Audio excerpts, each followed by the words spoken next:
Right now, somewhere in this country, someone is looking at their bank account and something is off. Not dramatically off, not the kind of off that makes you gasp. Just a number that doesn't add up.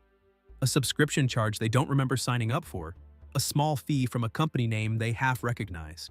A transfer to an account they never opened. Most people look at it for a moment, assume it's a mistake, and keep scrolling. That hesitation, that 3-second pause where you almost investigate but don't, that is exactly what this entire operation depended on. Because what we're about to examine is not a story about one victim. It's not even a story about one scam. It's a story about a mechanism, a replicating system of digital fraud that extracted hundreds of millions of dollars from ordinary people across the United States and Europe. Not through hacking, not through violence, not through anything that looks remotely like what most people imagine a financial crime looks like. It looked like a normal website. It looked like a legitimate company. It looked like customer support calling to help you.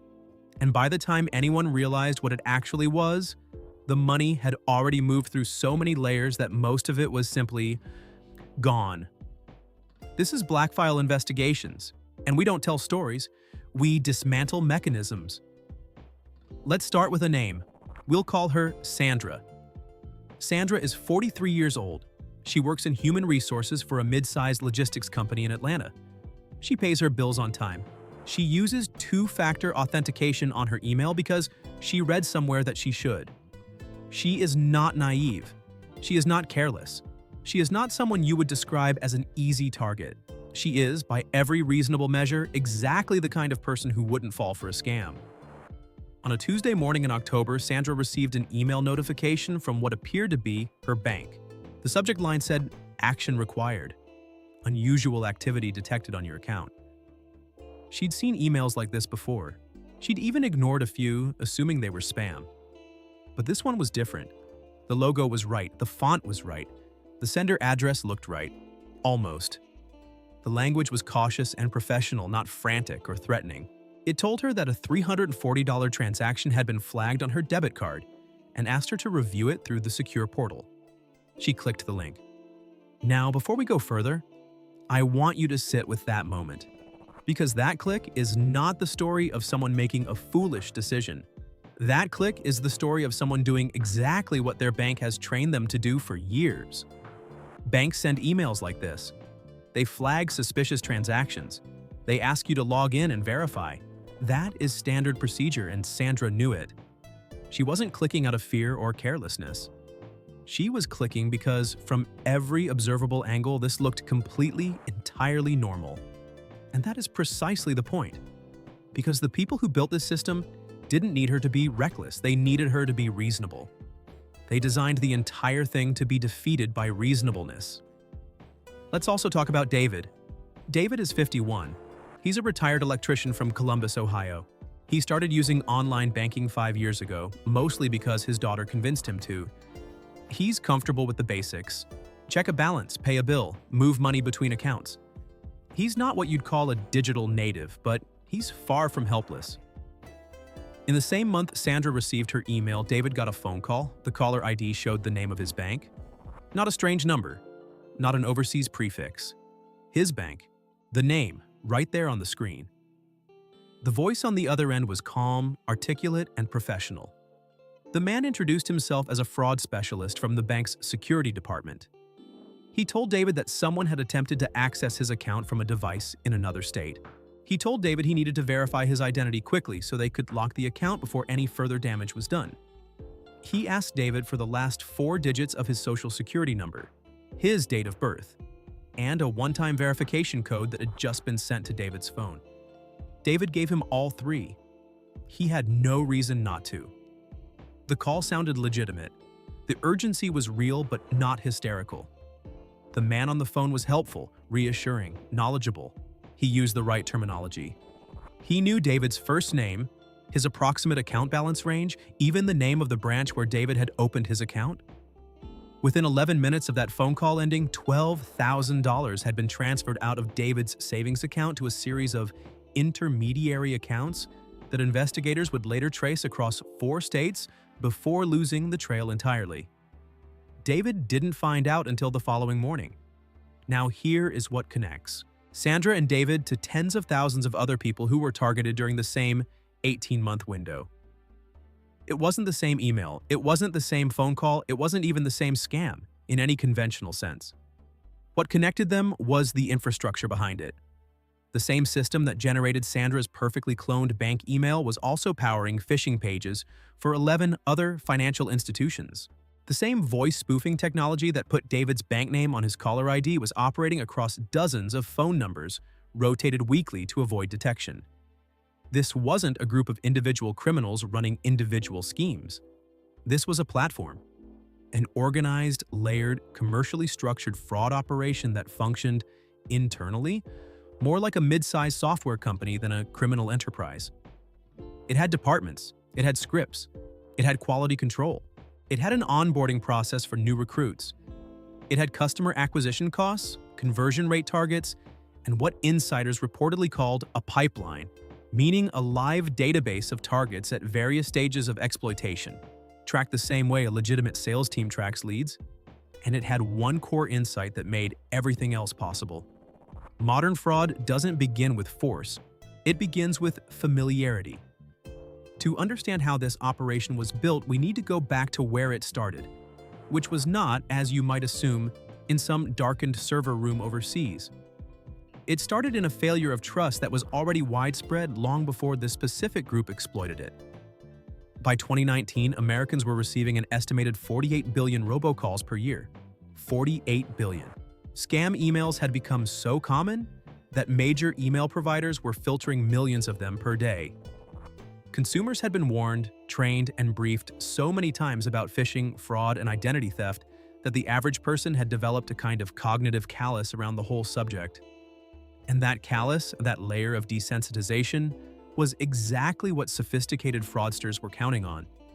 Here's the dynamic that most people don't appreciate. When you're warned about something so many times that the warning itself becomes background noise, your defensive behavior doesn't sharpen. It dulls. You stop checking every email header. You stop verifying every caller. You start using mental shortcuts. If it looks right, it probably is right. If the logo is correct and the language sounds professional, it's probably real. This is not stupidity.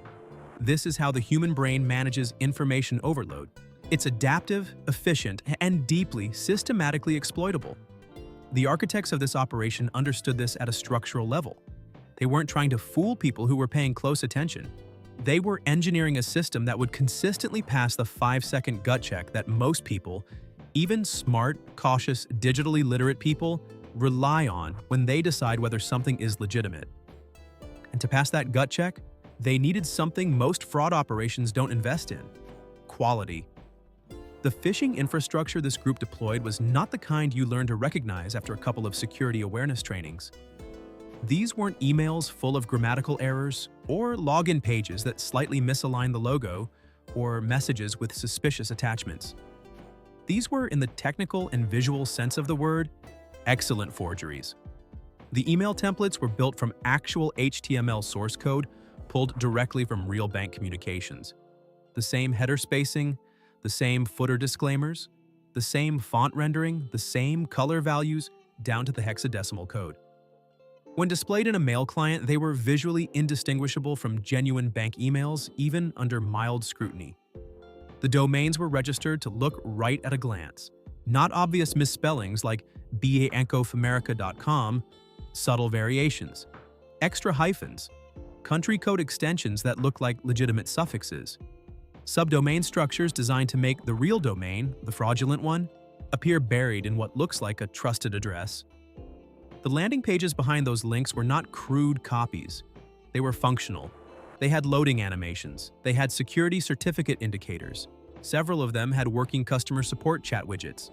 Bots trained to answer basic questions about account security long enough to keep the target engaged while the backend was capturing every keystroke. Some of these pages had been live and indexed for months before any security research flagged them. Some were never flagged at all. They were simply taken down and replaced with new versions once a specific campaign cycle ended. This was not improvised. This was engineered. Let's go back to Sandra. She clicked the link. She landed on what appeared to be her bank's login page. She typed in her username and password. The page told her it was verifying her identity. A spinning indicator appeared.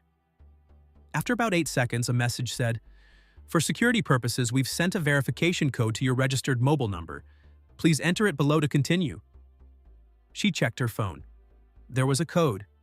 She entered it. The page then told her that her account review was complete, that no unauthorized transaction had been confirmed, and that she could continue banking normally. It thanked her and redirected her, automatically, to her real bank's actual homepage. She thought the process had been resolved. She closed the tab and went back to work. What had actually happened in those 30 seconds was this. Her login credentials had been captured and sent in real time to an operator monitoring a live dashboard. That operator used the credentials to log into her actual bank account simultaneously, a technique called a man-in-the-middle relay, where the fraudulent site acts as a transparent proxy between the victim and the real bank. The two-factor verification code Sandra entered wasn't verified by her bank. It was intercepted by the fraudulent system and used by the operator to authenticate their own session. They were now inside her account. They didn't touch anything immediately. That's a detail that surprises most people when they hear it. The instinct in a heist scenario is to grab everything and run. But this operation had a more patient methodology.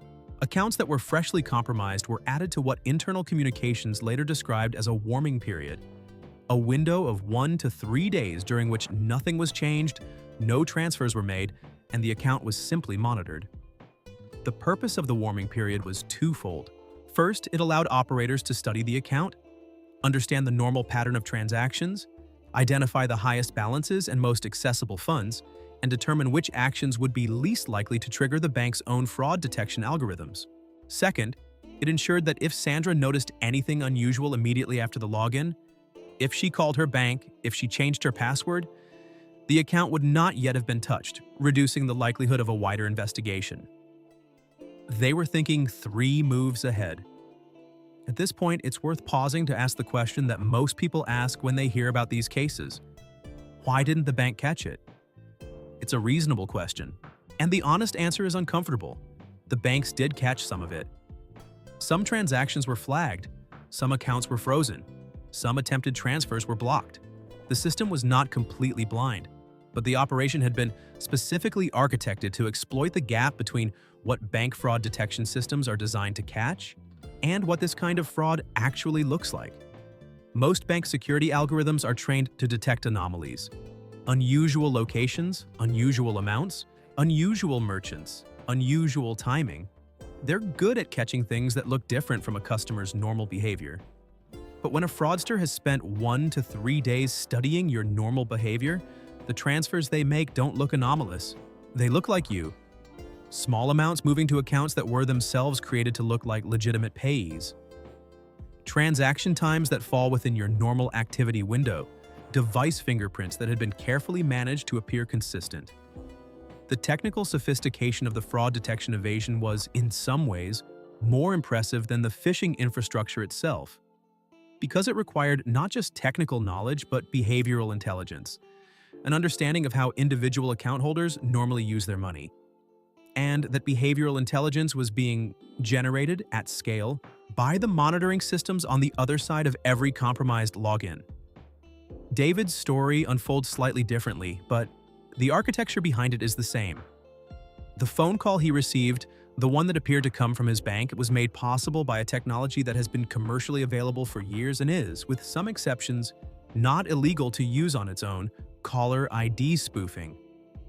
Services that allow users to display any phone number they choose on the recipient's caller ID have been marketed to businesses for legitimate purposes, allowing a company's employees to display the main office number when calling from personal phones, for example. The technology itself is not inherently criminal, but in the hands of this operation, it became the foundational layer of an entirely different kind of attack. The call script David received was not improvised. It was the product of extensive optimization. Teams within the operation had run hundreds of variations of the same script, tracking which versions produced the highest compliance rates, meaning the highest percentage of targets who provided verification codes, answered security questions, or agreed to follow the caller's instructions. The version David received had been through multiple iterations and had a documented success rate of roughly 31%. 31% doesn't sound impressive until you realize the scale of the operation. If you're running 10,000 calls per week, 31% compliance means 3,100 successful extractions per week. At even a modest average take per successful call, that is a number that begins to explain the total figures investigators eventually estimated. The social engineering layer, the psychological architecture of the call itself, drew heavily from documented research in cognitive manipulation. The fraudsters weren't making this up. They were applying principles that have been studied, published, and taught in legitimate contexts for decades. There is a concept in psychology called authority compliance. When a person perceives someone as holding legitimate institutional authority, a doctor, a police officer, a bank official, they become dramatically more likely to comply with instructions, even instructions they might otherwise question. The research on this is robust and goes back decades. The caller who spoke to David was trained to project exactly that kind of authority. Not aggressive authority, not threatening authority. The calm, slightly weary authority of someone who has handled 100 situations like this one and is trying to resolve it as efficiently as possible. He used a specific verbal technique, validating the target's concern before escalating urgency, that is lifted almost directly from high-pressure sales methodologies. And then there was the detail that sealed it. The caller knew things about David that a stranger shouldn't know. His first name, the rough range of his account balance, the branch where he'd opened the account. These details were not obtained through hacking. They were assembled from a combination of data broker records, previous minor data breaches in which David's partial information had been exposed, and basic public records.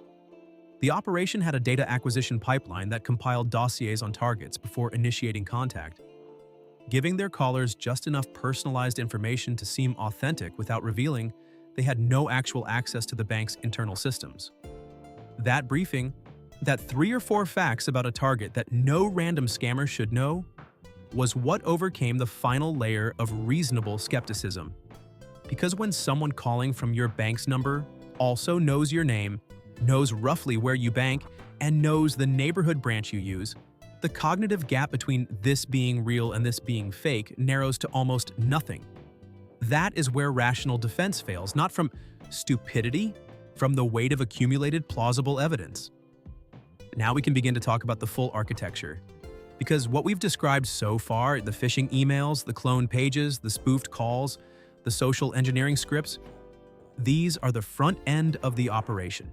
The customer-facing layer, in a dark sense of that phrase. Behind them was something significantly more complex. The investigation that eventually began to piece this together, driven not initially by law enforcement but by a network of independent cybersecurity researchers and a handful of journalists at financial reporting outlets, found evidence of an organizational structure that investigators described as consistent with a professionalized criminal enterprise operating on a corporate model. At the top of the structure was what appeared to be a small core leadership group, possibly 5 to 12 individuals responsible for strategy, infrastructure investment, and the management of revenue flows. These individuals were almost certainly not the ones making phone calls or sending phishing emails.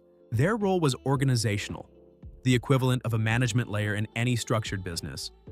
Below them was a technical infrastructure team.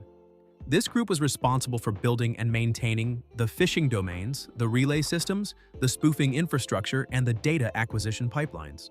Recruiting in this layer required genuine technical skill, and the operation was believed to pay competitive rates in cryptocurrency for experienced developers and network engineers who were willing to apply their skills in this context. Then there was the operational layer. These were the individuals who actually interacted with targets, either directly through phone calls or indirectly through monitoring compromised accounts and executing transfers. This group was larger, more distributed, and likely included a significant number of people who understood only their specific role in the chain without necessarily understanding the full scope of what they were participating in. And then there was the money movement layer, which is where things become genuinely sophisticated. When investigators began tracing the financial flows from this operation, they ran into a problem that they described in subsequent reporting as deliberately architectural. The money didn't move, like stolen money is supposed to move. In conventional fraud cases, there's usually a relatively direct path. Funds leave a victim's account, move to an account controlled by the criminal, and then get withdrawn or transferred abroad. This path can be traced. It's how most financial fraud investigations work. You follow the money. But this operation had been designed by people who understood exactly how that investigation process works, and had engineered multiple layers of deliberate complexity to defeat it. When funds were extracted from a victim's account, they didn't go directly to an account controlled by the core operation. They went first to what investigators call a mule account. These are bank accounts opened by third parties, sometimes recruited specifically for this purpose. Sometimes unwitting participants who had responded to what appeared to be legitimate work-from-home job offers and were being used as pass-through layers without their full understanding of what they were facilitating. From the mule accounts, funds moved again, sometimes multiple times across multiple institutions, sometimes across borders and before reaching accounts that were truly under the control of the operation's financial layer. The timing of these movements was often compressed to under 48 hours, taking advantage of the window during which most institutions' cross-institutional transfer monitoring is least effective. Portions of the extracted funds were converted to cryptocurrency at various stages, further fragmenting the trail. The use of privacy coins and layered wallet structures introduced technical complexity that required specialized forensic analysis to partially reconstruct. Investigators who worked on related cases described the money movement architecture as one of the most sophisticated they had encountered in domestic fraud cases, noting that the structural complexity was comparable to what is typically seen in large-scale money laundering operations associated with organized crime, not what they expected from a phishing and phone fraud operation. That comparison is important because it tells us something about who actually builds something like this. This kind of operation does not emerge from nothing. It does not represent the work of a few clever individuals who happened upon a profitable scheme. What the investigation revealed, in its partial, incomplete, but deeply troubling form, was a system that had been designed with institutional knowledge. Several of the technical approaches used in the phishing infrastructure were consistent with tools and techniques documented in previous cybercrime investigations, targeting Eastern European and West African fraud networks. The financial structure bore characteristics associated with organized crime money laundering methodology. The social engineering scripts contained elements that appeared in training materials for legitimate telemarketing operations, suggesting either that people with industry backgrounds had contributed to the scripts or that the creators had specifically studied those materials. In other words, the people behind this had done their homework. They had studied what worked, what got caught, and what the gap between those two things looked like. And they had built specifically for the gap. This is the new architecture of digital financial crime. It is not amateur, it is not opportunistic. It is professional, iterative, research-informed, and operationally sophisticated in ways that most consumer-facing fraud awareness programs are not equipped to address. Because those programs are still, largely, teaching people to look for bad grammar and obviously suspicious email addresses. The operation we're examining had eliminated both of those signals years before the investigations began. Let's come back to what happened to Sandra and David, because their stories don't end where we left them. 3 days after her login was compromised, Sandra received an email from her bank, a real one this time, confirming a series of bill payments she hadn't made. Smaller amounts just below the threshold that would have triggered an automatic hold on her account. $185 to a utilities company she didn't recognize, $220 to what appeared to be an insurance provider, $160 to a merchant she'd never heard of. None of these were payments to accounts that could be easily traced back to the operation. Each recipient was itself a layer, a registered merchant account or shell entity that would receive the funds, hold them briefly, and move them again within the settlement window. When Sandra called her bank, she was put on hold for 22 minutes. She was eventually told to submit a dispute form. She was told the investigation could take up to 45 business days. She was told, and this is worth letting sit for a moment, that because she had voluntarily logged in and entered her verification code, the initial access to her account was technically authorized from the bank's perspective, which complicated her ability to dispute the subsequent transactions as unauthorized. The fine print of her account agreement, it turned out, had a great deal to say about scenarios that look remarkably like this one. She eventually recovered a portion of her losses after a prolonged process that involved filing a complaint with the Consumer Financial Protection Bureau. The recovery was partial. Some of the funds had moved beyond the point where the institution was able or willing to reverse them. David fared worse. Because the transfer that was made from his account was initiated by the operator using David's own verified credentials and a legitimate one-time code, the bank's position was that the transfer had been authorized by the account holder. David spent 4 months navigating a dispute process that his bank eventually declined to resolve in his favor. He lost $12,000. He is, by every available estimate, one of hundreds of thousands of people in similar situations. What does it mean that the system takes this long to respond? This is not a rhetorical question. It has a structural answer. Financial institutions in the United States operate under fraud liability frameworks that were designed substantially before the era of real-time digital transactions, before voice spoofing was commercially available, and before phishing infrastructure could be assembled at this level of fidelity. The legal standards for what constitutes authorized versus unauthorized access do not cleanly map onto the reality of man-in-the-middle relay attacks or social engineering that exploits a victim into providing their own authentication codes. The regulatory response has been slow, partly because the technical complexity of these schemes outpaces the pace of regulatory understanding, and partly because the financial burden of these losses currently falls, in many cases, on individual consumers rather than on institutions, which reduces the institutional pressure for systemic change. Law enforcement has faced its own structural limitations.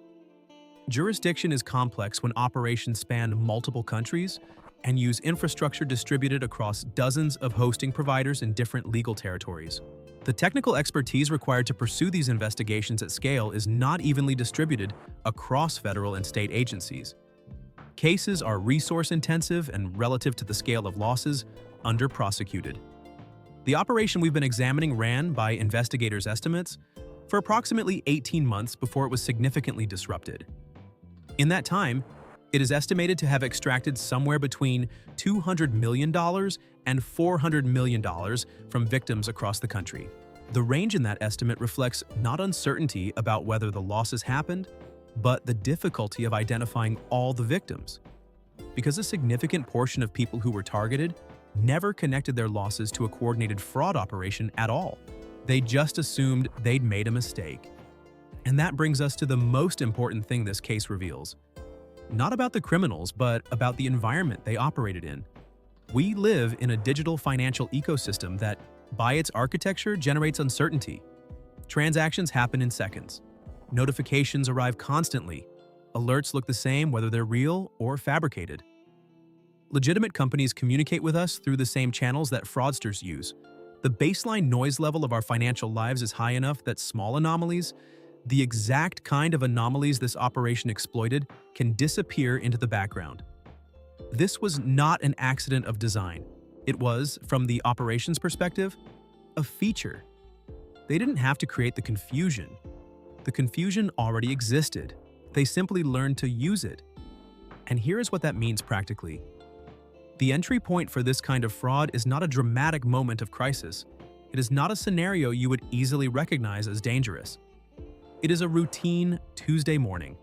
It is an email that arrives during a busy hour. It is a phone call you answer without thinking because you're already halfway through something else. It is the moment when your attention is partially divided and something that looks 95% right asks for one small action.